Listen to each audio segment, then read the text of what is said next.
Oke, selamat sore, saya Ferdi Bowanta. Hari ini adalah yang sangat kejadian yang sangat memorial banget. Oke, saya ingin memberikan sedikit patah dua kata. Oke, jika kalian membiarkan sebuah kebohongan merajalela dan ikut menikmati sebuah kebohongan, artinya kita membiarkan sebuah ketidakjujuran itu berkembang, bibit-bibit ketidakjujuran itu berkembang di generasi kita. Untuk itu, jangan jadi orang baik, karena orang baik selalu cenderung menghindari sebuah konflik. Namun, orang-orang yang tidak bertanggung jawab akan terus menikmati membuat kebohongan itu menjadi besar. Ya, hari gini yang nyata itu sangat susah sekali. Jadi, buka mata, buka telinga, ya. Kalau memang bisa, bilang bisa. Kalau enggak, memang enggak. Itu aja. Jadi ini adalah sebuah momen besar sekali di dunia bela diri Indonesia, ya, baik itu di MMA, silat, taekwondo, kickboxing, capoeira, atau apapun itu semuanya, mengedukasi bahwa jelas sekali yang namanya perfilman, koreografi, atau apa, itu konteksnya sudah punya porsinya masing-masing. Oke, jadi hari ini sangat sangat memorial banget. Jadi akhirnya semua netizen yang selalu menghina dan mendewakan itu orang, ya, kelihatan sekarang siapa yang penakut, ya. Artinya mereka aktor-aktor MMA itu adalah orang-orang yang bijaksana.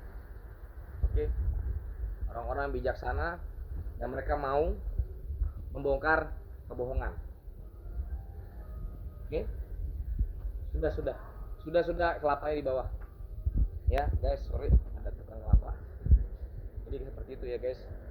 Dan saya adalah orang yang menjadi saksi. Bukan saksi saja, saya orang yang pernah melihat langsung siapa itu Agus dan juga Cynthia Chandranaya, ya, yang membuat konten. Pada dasarnya pada saat itu memang saya pernah ikut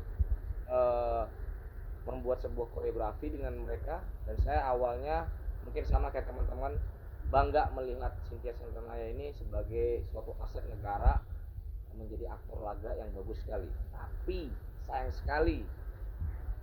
sekali terlalu berlebihan, bahwa tidak bisa membedakan antara film dan juga real. Dan kesombongannya itu membuat saya gerah juga. Saya tadinya hormat dan segan juga, akhirnya karena kesombongannya itu dan konten-kontennya itu memang benar-benar membuat saya gerah.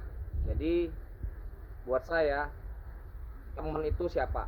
Saya orang yang jahat kalau tidak bisa mengedukasi teman saya sendiri. Jadi artinya saya bikin konten juga, bilangin saya mau pansos kayak terserah lah, ya, urusan lu lah, istilahnya kayak gitu ya.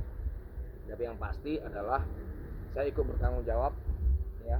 Teman yang baik itu adalah teman yang bisa mengedukasi, walaupun caranya tidak menyenangkan dan tidak enak.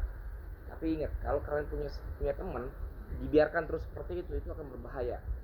Ya, cepat atau lambat semua kebusukan itu pasti akan tercium. Oke guys, be real, be realistic. Karena pertama, mungkin 1-2 tahun kalian dibiarkan kebohongan itu membesar, ya, lama-lama kebohongan itu pasti akan terungkap. Ini namanya hukum alam. Lu jangan bawa-bawa agama, jangan bawa-bawa. Kalau lu sudah ngomong kayak gitu dari awal pun sendiri, lu sudah fake. Karena apa? Agama manapun mengajarkan selalu harus jujur pada diri sendiri, ya. Jangan bawa-bawa agama, please. Oke, karena lu sendiri mempermalukan agama lu sendiri karena lu sudah berbohong di depan banyak orang. Jadi seperti itu. Oke guys, saya undur diri. Ferdi Bowanta, stay real. Kalau lu nggak suka, tersakiti, ya terimalah bahwa kebohongan itu memang menjadi sebuah kebenaran, dan kebenaran itu menyakitkan. Oke guys, ya, selamat buat para petarung-petarung MMA yang sana, ya, berjuang terus, ya, stop pembodohan publik. Dan juga buat petarung-petarung yang ingin mengikuti jejak menjadi seorang MMA, ikutilah dengan cara yang benar, ya. Hati-hati bikin konten. Lu bisa kelihatan terlihat jago di konten dan kelihatan hebat, tapi suatu saat konten lu sendiri yang akan meminta pertanggungjawaban. Oke, bilang saja editing, bilang saja koreo, film. Oke, jangan bilang itu real, jangan ngomongin mistik lagi, ya. Nanti saya jelaskan kenapa. Saya bukannya nggak, banyak orang bilang, oh bang, tenaga dalam itu ada, ya. Bukan masalah itu, ya. Tenaga dalam itu ada memang, bukan kita orang-orang nggak percaya dengan tenaga dalam, ya. Tapi tujuannya tenaga dalam itu apa? Tenaga dalam itu adalah inner strength, ya. Inner strength, tenaga dalam itu bagaimana kita bisa meningkatkan tingkat awareness kita, baik itu dengan badan kita dan pikiran kita. Kalau kita mengkhianati yang namanya sujati kita dan kita berbohong, itu tidak ada tenaga dalam. Tenaga dalam itu adalah tujuannya adalah mengetahui self realization. Oke, itu tenaga dalam. Kalau tenaga dalam untuk menghancurkan itu bisa. Zaman dulu ini nih, ya saya kasih tahu nanti kenapa zaman dulu bisa dan sekarang tidak bisa. Itu berhubungan dengan pola pikir kalian, cara makan kalian, atmosfer kita sudah berbeda, oksigen kita juga berbeda sekarang, ya.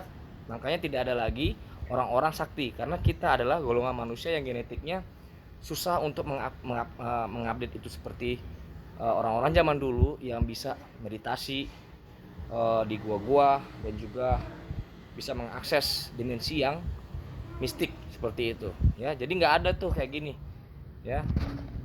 Orang bilang juga, si ini nggak percaya tenaga dalam, apalagi saya orang Bali guys, ya.